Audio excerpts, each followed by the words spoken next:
What's up everybody, welcome to a special video today where I will answer all of the questions you asked me in the last couple of weeks. So let's get started. 5, 4, 3, 2, 1.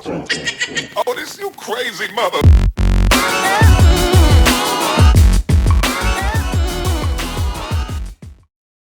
Let's start with the first question. Balpreet Sign Fitness asked me, how is it going, bro? My question is, with what hope you started this YouTube channel and how you deal with the ups and downs in your YouTube journey and also share them.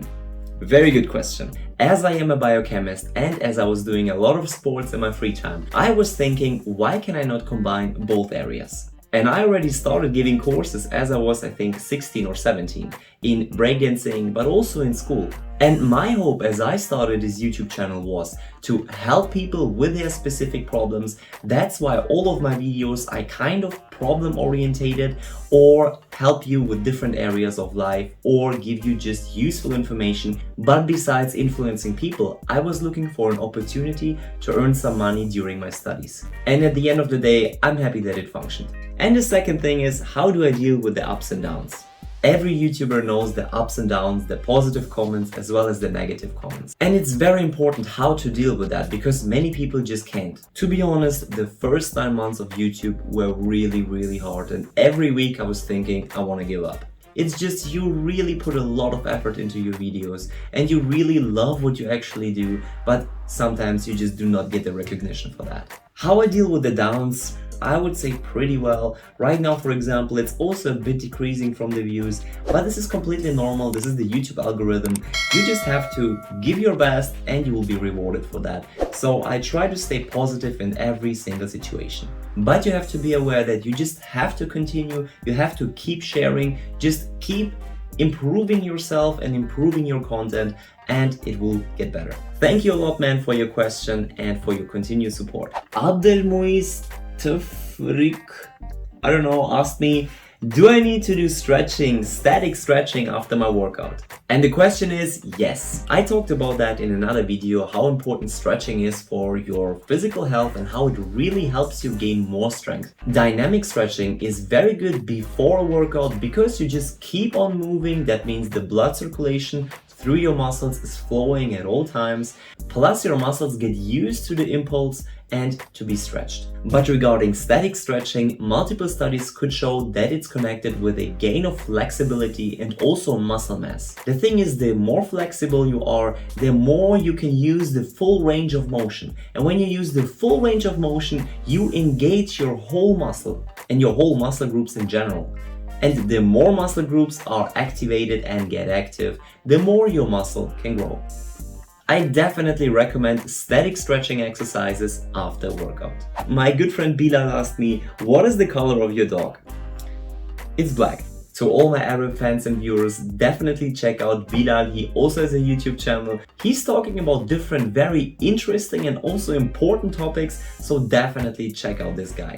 Nicolas Weissenberger asked me, where do you live and what do you do for a living? I'm living in Germany, to be more specific, in the center of Germany, in the beautiful city of Würzburg. And right now I'm finishing my master's degree in biochemistry. And I'm living together with my girlfriend in a student dorm. What I do for a living, as I said, I finished my master's degree and at the same time I get financial help from the government, which is called BAföG here in Germany. And at the same time I work as a research assistant and of course a bit YouTube. But from November on I will start doing my PhD in the beautiful city of Freiburg in the south of Germany. Jerome Aber, I'm sorry if I said it wrong, asked me, can you share your meal plan or give me an advice what I should eat to gain some muscles? To be honest, I'm pretty ashamed to send you my meal plan. You will laugh about me because I literally eat whatever I want. For example, today I woke up, did not have breakfast, I had one coffee. At 11 o'clock I had these like sweet things, how is it called? Kinder Pinguin. And in the evening we usually eat something like bigger or healthier because that's the only time where we can actually cook. But it's definitely not that I count my calories or look how much protein I take. I also do not drink any protein shakes or anything like that. I just don't want to.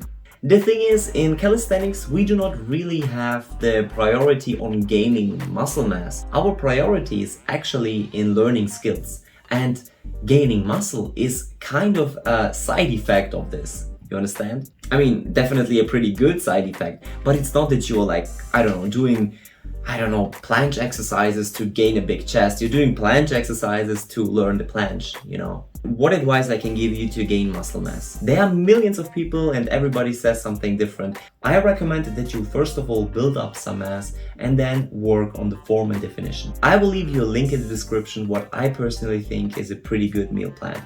Otherwise, it will be a bit too big for this video. But of course, the general rule, many proteins, many vitamins, of course also carbohydrates and less fat. Ahmed Medad asked me, can you make mobility playlist? I think you mean flexibility, mobility workout, and I definitely plan to do that in the next couple of weeks. So stay up to date.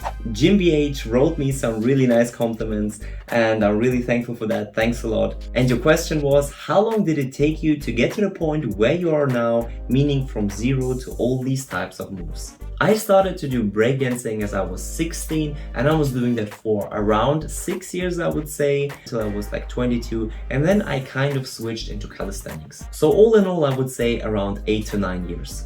But I was not always completely active. I also had breaks of months sometimes, so it's not that I was like hustling every single day. That came actually pretty late, as I was maybe 22 or so. Nurzat Samatov asked me, are you Russian? Da.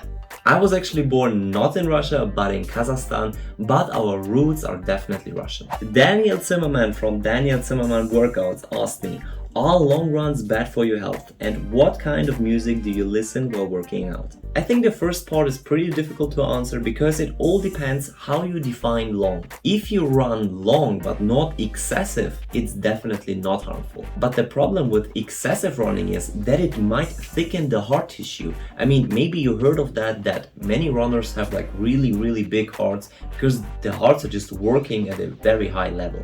And the common side effect, unfortunately, is an irregular heartbeat or, in the worst case, atrial fibrillation.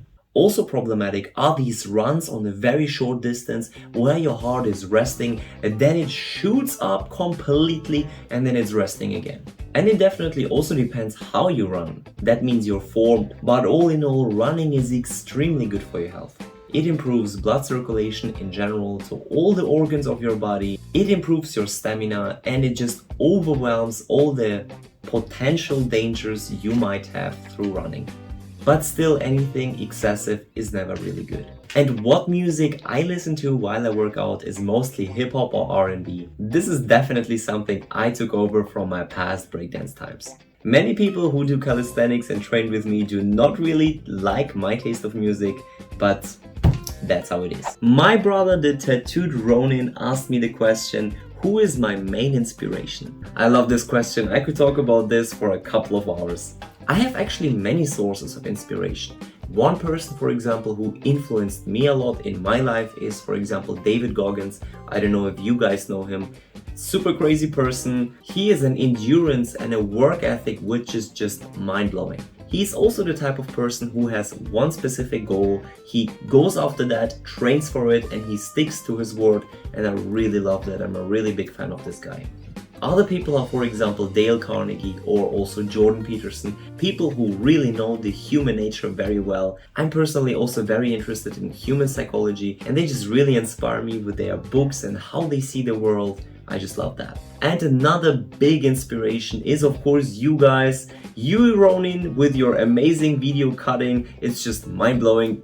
Guys, check out this guy. His video editing skills are on another level. I'm really thankful for you and for your support, man. And the last question, Isaac Malsal Masanga asked me, I just end up watching your smoking side effects video. I have a question that if I smoke just one cigarette a day, will that be much harmful because I'm a teenager right now and I'm doing exercises daily? Yes, it's definitely dangerous. Actually, especially for younger people, this is dangerous. As your cells and your whole organism is still in the build-up process and your cells are constantly dividing, a damage at that time in your cell line will really or might really harm you a lot. I could tell you right now how biochemically these substances work, but I think that would be a bit too much. And that you exercise daily is of course very good, but the impact smoking has on your health, weights just a bit more. Or not just a bit, but definitely more.